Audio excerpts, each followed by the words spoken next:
वगैरा वृंद असावा लाजरा छत्रपती शिवाजी महाराज. छत्रपती शिवाजी महाराज यांचा जन्मदिवस, यांचा वाढदिवस आनंदाने करावा साजरा. भारत देशाच्या कोण्या कोण्यात गुंजतोय रयतेच्या राजाचा नारा. रयतेच्या राजाचा नारा, तोच होता हो एक राजा खरा. तोच होता हो एक राजा खरा. हिंदवी स्वराज्य घडविणारा, हिंदवी स्वराज्य घडविणारा. मानाचा मुजरा, माझा मानाचा मुजरा. नमस्कार, माझे नाव शीतल युवराज लोटे. मित्रांनो, आज मी तुम्हाला महाराज यांच्या जयंतीनिमित्त 2 शब्द सांगणार आहे. ते तुम्ही शांतपणे ऐकून घ्यावे ही मी तुम्हाला नम्र विनंती मागते आणि मी आज माझ्या भाषणाला सुरुवात करते. जंगल में चिल्लाता मोर, हिम्मत से लगाओ जोर. जंगल में चिल्लाता मोर, हिम्मत से लगाओ जोर. दुनिया में पिटाओ दिंडोर, दुनिया में पिटाओ दिंडोर. मेरे छत्रपति शिवाजी महाराज, मेरे छत्रपति शिवाजी महाराज, इनके जन्मदिन की बधाइयों का शोर दोस्तों, बधाइयों का शोर. ज्यांनी स्वराज्याबद्दलचे स्वप्नच बघितले नव्हे, ज्यांनी स्वराज्याबद्दलचे स्वप्नच बघितले नव्हे तर ते सत्यात उतरवले सुद्धा, ते म्हणजे छत्रपती शिवाजी महाराज. छत्रपती शिवाजी महाराज यांनी सत्यात उतरवले. खरं तर छत्रपती शिवाजी महाराज यांच्याबद्दल माहिती नाही असा एकही माणूस सापडणार नाही. तुम्हाला एकही माणूस सापडणार नाही. हे गावच सोडा, इथल्या दऱ्याखोऱ्यातही जाऊन विचारलं ना, दऱ्याखोऱ्यातही, तरीही तुम्हाला सापडणार नाही.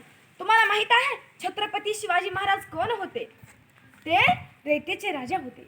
भोसले घराण्यातले लाडके पुत्र होते. मराठ्यांचे लाडके राजा होते. मराठ्यांचे लाडके राजा.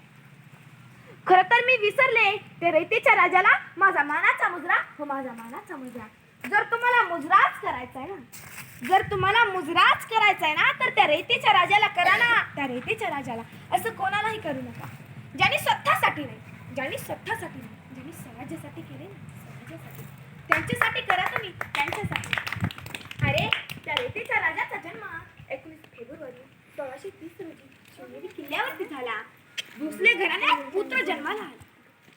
सूर्यच लाजला. गावोगावी आनंदाने पेढे वाटून रयतेच्या राजाचा वाढदिवस साजरा करण्यात आला. त्याचे नाव आनंदाने शुभ असे ठेवण्यात आले. आनंदाने काही लोक आनंदाने गीत म्हणू लागले, गाणे म्हणू लागले आणि ते गाणे असे होते. तो बापाचा बाप राजा शुभा जन्मला होतो आता.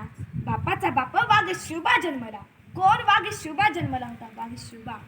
अरे, तो वारस होता मराठ्यांचा, वारस. ते सन्मानाने जगायचे आणि सन्मानानेच वागायचे. जर तुम्हाला जगायचंच असेल तर सन्मानाने जगा, अपमानाने नाही, सन्मानाने. दुसऱ्यासाठी जगायचं, स्वतःसाठी नाही. स्वतःच्या आपुलकीसाठी नाही, दुसऱ्यासाठी जगा. आणि जर तुम्हाला मरायचंच असेल ना, सांगूनही मरायचं असेल ना, तर स्वतःच्या त्यागासाठी नाही हो, स्वतःच्या त्यागासाठी नाही, दुसऱ्यासाठी मरा, दुसऱ्यासाठी. कारण ते छत्रपती शिवाजी महाराज कसे होते? ते स्वराज्यासाठी लढायचे. स्वराज्यासाठी आपल्या जीवाची पर्वा करीत नव्हते ते. आज आपण असे आहोत, उद्या कसे होतील, परवा कसे राहतात, याचा विचार नेहमी ते करत नसायचे. जे रोज व्हायचं ना तेच घडवीत राहायचे. ते रोज लढाया खेळायचे. स्वराज्याच्या सुरक्षेसाठी किल्ले जिंकायचे, अनेक लढाया खेळायचे. म्हणून त्यांनी सुद्धा देवाला मानलं होतं. मी कुठे म्हणते, काही लोक काय करतात, देवाला सुद्धा मानतात, पण मी काय म्हणते, शिवाला सुद्धा माना ना. मी कुठे म्हणते माझ्या फक्त शिवालाच माना. देवाला सुद्धा माना, पण शिवाने सुद्धा साक्षात तुळजा भवानीला मानले होते. त्याने सुद्धा देवीला मानले होते, देवीला. त्या देवीने आपल्या शक्तीपासून एक शास्त्र तयार केले होते. ढाल आणि तलवार. अन्यायाविरुद्ध लढण्याचा त्याचा नेकी इरादा होता. आणि अन्यायाविरुद्ध लढण्यासाठी माता भवानीने त्याला तलवारच काय, हाती ढाल सुद्धा दिला होता. हाती ढाल सुद्धा दिला होता. आकाशात तारा चमकला होता. माझा शिवा, माझ्या रयतेचा राजा.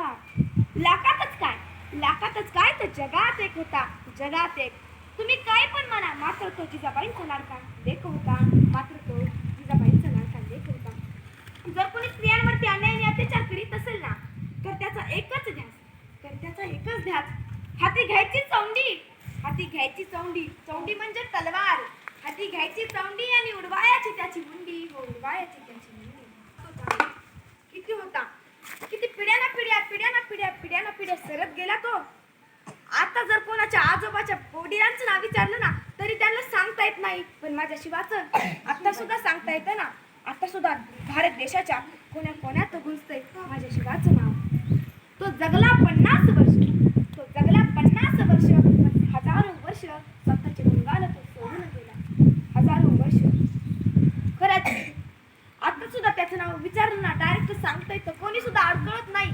त्याचं नाव जर विचारलं ना सांगायला. खरंच किती छान होता हो तो, किती छान होता. तो लोभी नव्हता, तो स्वार्थी नव्हता, तो लालची नव्हता, आणि तो कंजूस सुद्धा नव्हता, तो लबाड सुद्धा नव्हता. तो निस्वार्थ, निर्मळ आणि प्रेमाळू होता. गरिबांची मदत करायचा, गरिबांना अडचणीतून वाचवायचा. गरीब लोक, स्वराज्यातील लोक त्याला राजा काय देव मानू लागले. देव मानू लागले. आजकालचा माणूस एकही राहिला नाही असा ज्याला आपण देव मानू शकतो. पहिले लोक किती चांगले होते हो. खरंच विचार करा ना, विचार करा त्या रेतीच्या राजाबद्दल. त्यांनी इतिहास किती घडविला असेल हो, किती घडविला असेल. खरं तर हे सुद्धा खरं आहे, खरं तर हे सुद्धा खरं आहे. इतिहास जो मांडला तो रेतेचा राजा, इतिहास जो मांडला तो रेतेच्या राजाने. रेतेच्या राजाचे वडील शहाजीराजे भोसले ते शूर होते. त्यांनी शूर मुलाला जन्म दिला. शिवाजी महाराजाची हेर करी, त्या मराठ्यांची हेर करी. खूप झालं तुम्हाला सांगून, खूप झालं. आता त्या नेत्याच्या राज्याच्या घरातील ओळख सांगते. घरातील ओळख. त्यांच्या वीरमाता आईचे नाव जिजाबाई भोसले, शूरवीर वडिलांचे नाव शहाजीराजे भोसले, आणि वीर पत्नीचे नाव सईबाई भोसले.